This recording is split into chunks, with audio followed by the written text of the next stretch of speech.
waa barnaamijkii dhaqanka iyo hiddaha ee laanta af soomaaliga ee v o a-da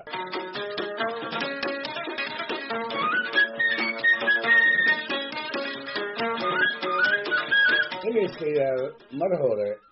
barnaamijyii halkan ka baxay sidaan ku soo qaaday labadii qarni ee lasoo dhaafay waxaa jiray rag soomaaliyeed oo dalkooda ka doolay ujeeddadooduna wax kale ma ahayne waxay ahayd inay dibadaha ka soo xoogsadaan raggaas oo markoodii hore reer miyi u badnaa ma lahayn aqoon ay shaqooyin sarsare ku helaan sidaas awgeed baa intooda badan waxaa laga shaqaalaysiin jiray maraakiibtii dhuxusha ku socon jirtay ee iyaga oo badeeco ku raran qaaradaha dunida isaga goosi jirtay mar kale sidaan barnaamijyadaas qaarkood ku soo qaaday raggaasi inta ay maraakiibtaas saaran yihiin ee marsooyinka dunida ay kolba mid ka degayaan amaba ku hakanayaan waxay ahaayeen dhaqankii ay dhulkooda kala tageen rag ku adag dalalka shisheeye ee ay marayeen degaan kama dhigan jirin daara kuma yeelan jirin dumarna kama guursan jirin hamiga qura ee ay lahayeeni wuxuu ahaa shaqooyinkaas dhibta badan hanti wixii ay ka urursadaan inta la soo noqdaan inay geel ku gataan meelihii ay raggaasi ka dooli jireen waxay u badnaayeen magaalooyinka cidhifka ku haya badaha gobollada waqooyi iyo kuwa waqooyi bari tira ahaan ma yarayn ha yeeshee kuwii caanka noqday waxay ahaayeen oo keliya intooda maansada tiqiin sidaasna magaca ku yeeshay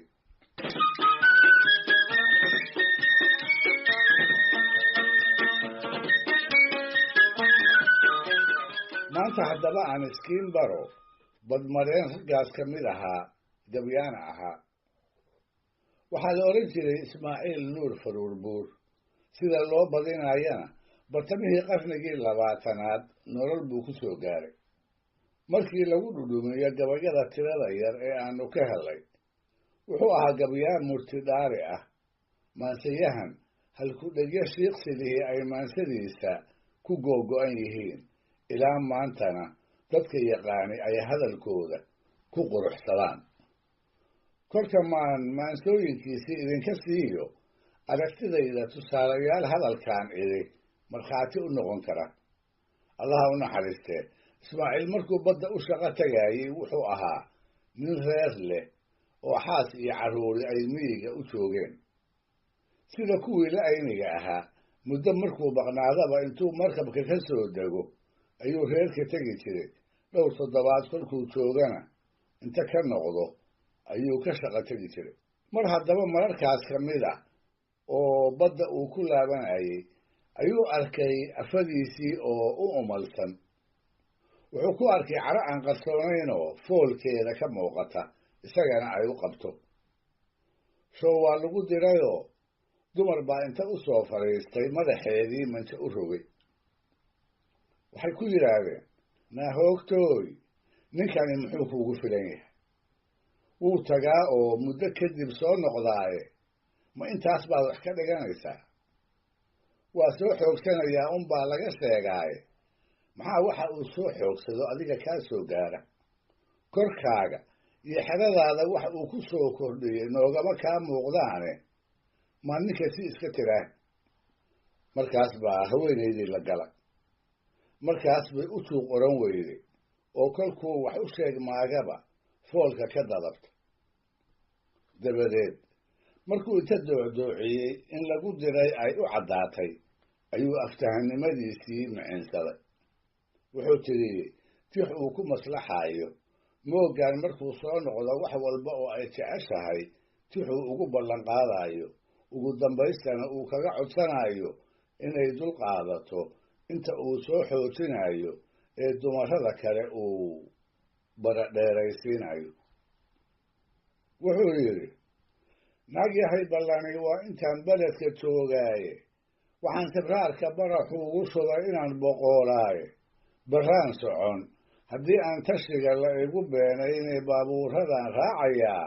boorsaciid qaban badda markaan tagaabaa risiqa lay badbadiyaaye waxaa lay ballaqayaa albaab buuxa weligiiye berberaan ka soo degi anoo haysta maal badane way kuu baryootani kuwaa kuu budlulayaaye haddii aanan baktiyin dumar anaa bara ku dheerayne ibaxnaani naag yahay sidii baal ha fududaan dabadeedna sida la wariyey ballanqaadkaas wuu ka dhabeeyey soo laabadkiisii dambana wuxuu afadiisii u keenay marashi iyo dahab haweenkii ku jiri jiray ay ku kuumiyeen kana baryeen